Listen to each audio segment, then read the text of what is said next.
अंता उपचुनाव से जुड़ी बड़ी खबर है। वोटों की गिनती जारी है और शुरुआती रुझानों में बीजेपी को बढ़त मिलती हुई नजर आ रही है। बीजेपी प्रत्याशी मोरपाल आगे हैं और कांग्रेस के प्रमोद जैन भाया पीछे हैं। निर्दलीय प्रत्याशी नरेश मीणा भी पीछे हैं। अंता में 80.21% मतदान हुआ था और अंता में इस बार त्रिकोणीय मुकाबला देखने को मिल रहा है। कांग्रेस और बीजेपी के अपने अपने जीत के दावे हैं। कांग्रेस प्रत्याशी प्रमोद जैन भाया की किस्मत दांव पर है और बीजेपी ने मोरपाल सुमन की जीत का दावा किया है। निर्दलीय प्रत्याशी नरेश मीणा ने जीत का दावा किया है। तो इस सीट पर दिलचस्प मुकाबला है। कांग्रेस, बीजेपी और निर्दलीय प्रत्याशी नरेश मीणा आमने सामने हैं। अब तक के जो शुरुआती रुझान है उसमें बीजेपी को बढ़त मिलती हुई नजर आ रही है। बीजेपी प्रत्याशी मोरपाल सुमन आगे हैं और कांग्रेस के प्रमोद जैन भाया और निर्दलीय प्रत्याशी नरेश मीणा अब तक पीछे नजर आ रही हैं। 80% से ज्यादा मतदान इस बार अंता पर हुआ था और इस बार त्रिकोणीय मुकाबला इस सीट पर नजर आ रहा है। शुरुआती रुझान जो है वो बीजेपी के पक्ष में नजर आ रहे हैं। बीजेपी प्रत्याशी मोरपाल सुमन आगे चल रहे हैं। कांग्रेस के प्रमोद जैन भाया पीछे हैं और निर्दलीय प्रत्याशी नरेश मीणा भी पीछे नजर आ रहे हैं। अब तक के रुझान को लेकर ये अपडेट आपको दे रहे हैं। अंता उपचुनाव से जुड़ी ये खबर है। वोटों की गिनती शुरू हो चुकी है और इंतजार है अब आखिरी फैसले का कि आखिर जनता ने किसे चुना है।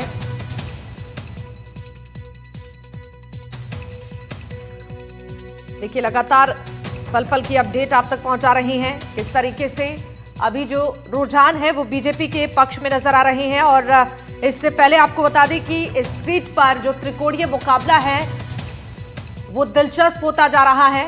निर्दलीय प्रत्याशी नरेश मीणा फिलहाल अभी पीछे नजर आ रहे हैं। कांग्रेस से जो प्रमोद जैन भाया हैं वो भी पीछे हैं और शुरुआती रुझान में बीजेपी बढ़त बनाती हुई नजर आ रही है। बीजेपी प्रत्याशी मोरपाल सुमन आगे हैं। इस सीट पर देखिए, इस बार भारतीय जनता पार्टी ने पूरे जोर शोर के साथ चुनाव प्रचार किया था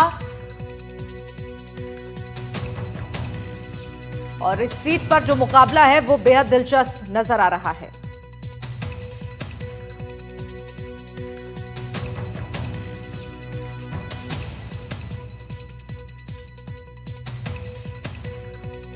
तो अंता चुनाव से जुड़ी ये बड़ी खबर है। अंता उपचुनाव में वोटों की गिनती जारी है और अभी तक जो शुरुआती रुझान है उसमें बीजेपी को बढ़त मिलती हुई नजर आ रही है। बीजेपी प्रत्याशी मोरपाल सुमन आगे चल रहे हैं और कांग्रेस से प्रमोद जैन भाया फिलहाल पीछे चल रहे हैं। निर्दलीय प्रत्याशी नरेश मीणा की बात की जाए तो अब तक के रुझानों में वो भी पीछे चल रहे हैं।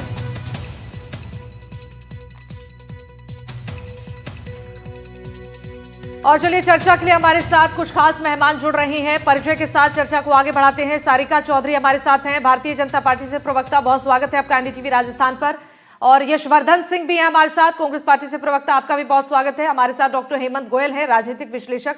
आपका भी बहुत स्वागत है। और सबसे पहले मैं शुरुआत सारिका जी आपके साथ ही करना चाहूंगी। देखिए सारिका जी, अब तक के जो रुझान है वो बीजेपी के पक्ष में नजर आ रहे हैं, लेकिन आखिरी फैसले का इंतजार तो करना ही होगा कि आखिर जनता ने किसे चुना है। अब तक की जो रुझान सामने है उस पर आपकी प्रतिक्रिया। शिवानी जी, एनडीटीवी के सभी दर्शकों को मेरा नमस्कार। जैसा कि लोकतंत्र के इस महापर्व पर आपने देखा था कि अंता की चुनाव जनता ने दिल खोल कर वोट जो है भारतीय जनता पार्टी को दिया है और वोटों के मतदान प्रतिशत से भी आप आइडिया लगा सकते हैं कि जिस तरीके का रुझान विशेष रूप से महिलाओं का निकल कर आया था कि भाजपा के पक्ष में वोट करने का, वो आप सभी ने और सभी दर्शकों ने, चैनल ने, सभी ने देखा है। और ये जो जीत होगी मोरपाल सुमन जो हमारे बीजेपी के प्रत्याशी हैं, ये जीत होगी भाजपा की जीत होगी, ये जीत होगी बीजेपी के संगठन की जीत होगी और ये जीत जो होगी डबल इंजन की जो काम करेगा अंता के विधानसभा चुनाव में।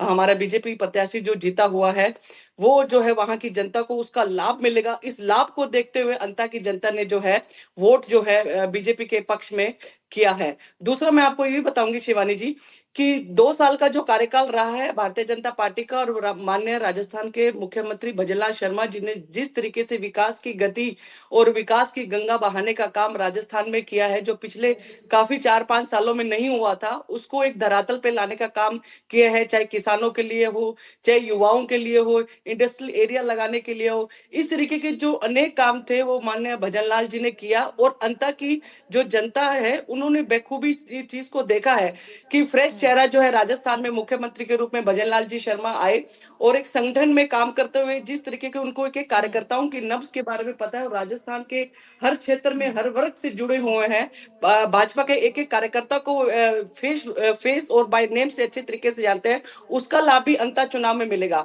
और लोकसभा क्षेत्र झालावाड़ के अंदर माननीय मुख्यमंत्री पूर्व मुख्यमंत्री वसुंधरा राजे ने जिस तरीके का विकास का काम झालावाड़ की जनता के सामने किया है, वहां की जनता इस चीज को भी जानते हैं, चाहे मेडिकल कॉलेज हो, चाहे रेल का काम हो, 4 लाइन कोटा से लेके झालावाड़ का हो, ये इस तरीके के बड़े बड़े जो काम थे झालावाड़ लोकसभा क्षेत्र के अंदर, वो वहां अंता की चुनाव जो जनता है उसको बेची, उन्होंने इस चीज को देखा है, ना कि किसी बाहरी व्यक्ति की ओर जाके उन्होंने भारतीय जनता पार्टी के पक्ष में वोट करने का निर्णय किया है। और अभी मैं आपके चैनल के माध्यम से देख भी रही हूं कि हमारे बीजेपी के प्रत्याशी जो हैं निश्चित तौर पे आगे हैं और आगे जो है बढ़त बनाई हुई है। हमें पूरा विश्वास है कि यहाँ से जो हमारे बीजेपी का प्रत्याशी है बहुत अच्छे वोटों से जीतेगा। जी शिवानी जी, बिल्कुल सही कहा आपने, लेकिन इंतजार अब इस बात का जरूर करना होगा कि जो आखिरी नतीजे हैं वो किसके पक्ष में आते हैं। एक बार यशवर्धन जी के पास जाना चाहूंगी। यशवर्धन जी, अब तक के जो रुझान है उसमें कांग्रेस पार्टी पीछे नजर आ रही है, जरा बताइए कि क्या मुद्दों को लेकर आप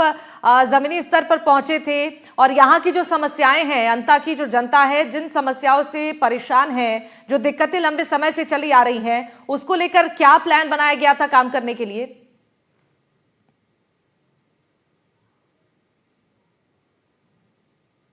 देखिएगा कि अंतिम स्थिति में चुनाव कांग्रेस ही जीत रही है। और मैं खुद अंता गया था, प्रचार करने में गया था। वहां पे जो स्थिति थी, जो पिछले प्रत्याशी थे भाजपा के, वो गंभीर आपराधिक मुकदमों के चलते जेल में है। इस कारण से अंता की जनता को उपचुनाव भुगतना पड़ रहा है। इस बात का भी जनता में रोष था और विकास बिल्कुल ठप हो चुका है। यहाँ की राजस्थान की स्थिति ये है कि अभी तक जो सुधांशु पंत साहब थे वो सरकार चला रहे थे, उनको अचानक बदल कर दिल्ली भेज दिया गया। पता नहीं किसको बनाएंगे, अब वो सरकार चलाएंगे। तो जनता में बड़ा रोष है और पिछली जो गहलोत सरकार के जो काम थे उनको जनता याद कर रही है। जहां हम अंता में जहां जहां गए वहां वहां लोग यही कह रहे थे कि किस तरीके से 3 साल और निकले और हम दोबारा से हमारी जो सरकार है, जनता की सरकार, कांग्रेसी सरकार, उसको चुने। और उसका परिलक्षण इस आज के रिजल्ट में आ जाएगा। आप ये देखिएगा कि हम बहुत अच्छे मतों से ये चुनाव जीतने वाले हैं और ये जो चुनाव की जीत है ये आगे आने वाले जो 3 साल है उनका पूरा वो बता देगी कि 3 साल बाद में क्या रिजल्ट आने वाला है। और जहां तक मुख्यमंत्री जी की बात है, मैं मुख्यमंत्री जी की भजनलाल जी की एक बड़ी जीत ये रही कि झालावाड़ वो पिछले 2 साल से 5 बार दौरे बना चुके थे, लेकिन वसुंधरा जी ने उनको इजाजत नहीं दी झालावाड़ में आने की।